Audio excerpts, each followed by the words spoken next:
മക്കളുള്ളതല്ലേ വണ്ടിയിൽ, ഒന്ന് പയ്യെ പോയാൽ പോരെ?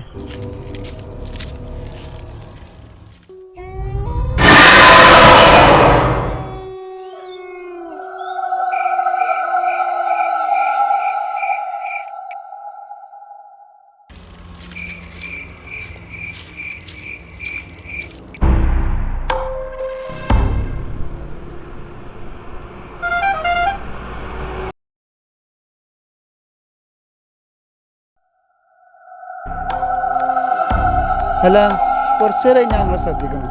എന്തെങ്കിലും പ്രശ്നമുണ്ടോ? പുറത്തോട്ടെന്താ ഇങ്ങനെ നോക്കുന്നത്? ഏയ് അങ്ങനെയൊന്നുമില്ല.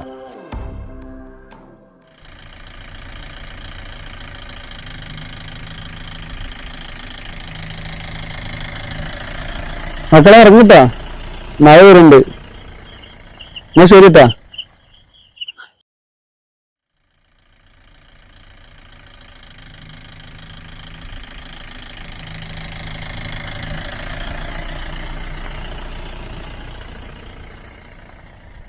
ഇറങ്ങി ഇറങ്ങി ഇറങ്ങി.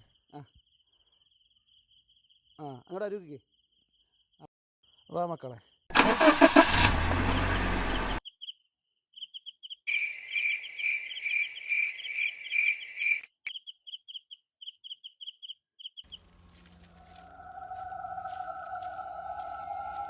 എന്താ മോനെ, ഈ നിറമില്ലാത്ത ടോർച്ച് എടുത്തുകൊണ്ടാണോ പോന്നത്? മക്കൾക്കൊന്ന് പറയായിരുന്നു. അച്ഛാ, എന്റെ സ്കൂളിലെ ഫ്രണ്ട്സുകളൊക്കെ ചോദിച്ചു നമുക്കൊരു വണ്ടി ഇല്ലേന്ന്. നടന്ന് മടുത്തു. നമുക്കൊരു വണ്ടി വാങ്ങണ്ട അച്ഛാ. അതൊക്കെ ശരിയാവും. മോപ്പങ്ങൾ വാ.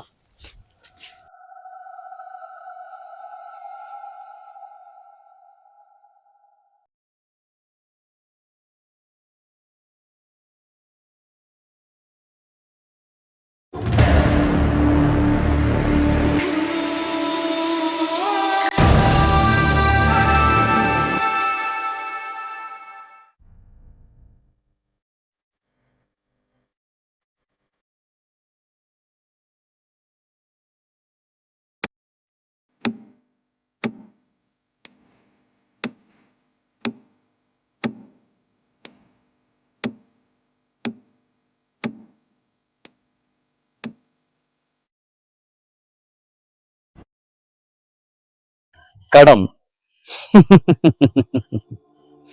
അത് വല്ലാത്തൊരു പ്രശ്നക്കാരനാണ്. അതിങ്ങനെ കുന്നുകൂടി വരുമ്പോഴുണ്ടല്ലോ, നമ്മൾ മനുഷ്യന്മാർ ചെയ്യാൻ പാടില്ലാത്ത കാര്യം ചെയ്യുകയും ചെയ്യും, പറയാൻ പാടില്ലാത്ത കാര്യം പറയുകയും ചെയ്യും. അതിപ്പോൾ ആരെയും കുറ്റം പറഞ്ഞിട്ട് കാര്യമില്ല. പിന്നെ കടം കൊണ്ട് നിക്കക്കള്ളിയില്ലാതാവുമ്പോൾ ഒരു ഗതിയും പരഗതിയും ഇല്ലാതെ തോന്നിക്കഴിഞ്ഞാൽ ഇടിച്ചു നിൽക്കാൻ വേണ്ടി മനുഷ്യന്മാർ ഓരോ ഹിക്മത്തുകൾ കാണിച്ചു പോകും. പിന്നെ അത് പറയാൻ വേണ്ടിയല്ല ഈ സമയത്ത് ഞാൻ നിങ്ങളെ ഇങ്ങോട്ട് വരുത്തിയത്. നിങ്ങൾ കൂട്ടുകച്ചവടം ചെയ്യാൻ വേണ്ടി എത്ര ലക്ഷം രൂപ എൻ്റെ കയ്യിൽ മേടിച്ചെന്നല്ല ഓർമ്മയുണ്ടോ? അത് തരാൻ ആഗ്രഹമില്ലാണ്ടല്ലോ, ഞങ്ങളെ കയ്യിൽ വേണ്ടേ?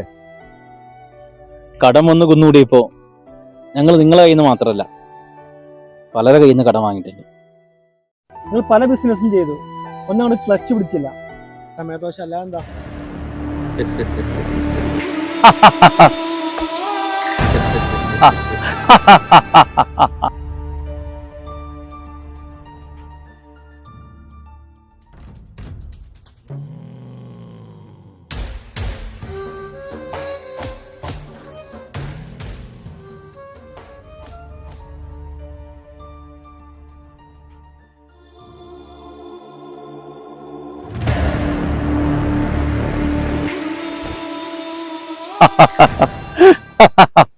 ചെയ്യേണ്ട കാര്യങ്ങൾ നോക്കിയും കണ്ടും ചെയ്യാതെ ഉള്ള കയ്യിലെ കാശും കൊണ്ട് തൊലച്ച് കുത്തുവാള എടുത്ത് വന്ന് എല്ലാ പൊട്ടന്മാർക്കും പറയാനുള്ള വാക്കാ. എന്താ അത്? സമയദോഷം പോലും, സമയദോഷം.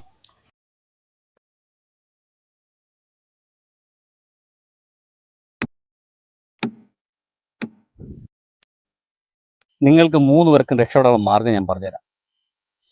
നിങ്ങൾ എനിക്ക് തരാനുള്ള കാശും തരണ്ട, പകരം നിങ്ങൾക്ക് 3 പേർക്ക് 3 ലക്ഷം രൂപ വെച്ച് വീതിച്ചു തരാം. എന്താ, സന്തോഷമായില്ലേ? ഒന്ന് ചിരിയടാ. എന്നെ സംബന്ധിച്ച് കുറച്ച് റിസ്ക് ഉള്ള കാര്യമാണ്, പക്ഷെ നിങ്ങളെ സംബന്ധിച്ച് വലിയ റിസ്ക് ഉള്ള കാര്യമല്ല. ഒരു ബുദ്ധിമുട്ടുള്ള സ്ഥലമാണ് നിങ്ങൾ പോകേണ്ട ഇടം. അവിടെ മണ്ണിനടിയിൽ ഞാനൊരു സാധനം കുഴിച്ചിട്ടുണ്ട്, ഒരു പാവ. അത് നിങ്ങൾ എൻ്റെ കയ്യിൽ കൊണ്ടുതരണം. അതാണ് നിങ്ങൾക്കുള്ള പണി.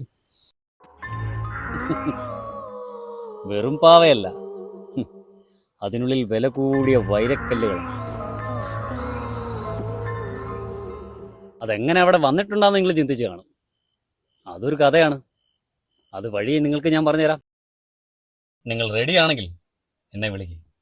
സമയ സന്ദർഭമൊക്കെ ഞാൻ പറഞ്ഞുതരാം.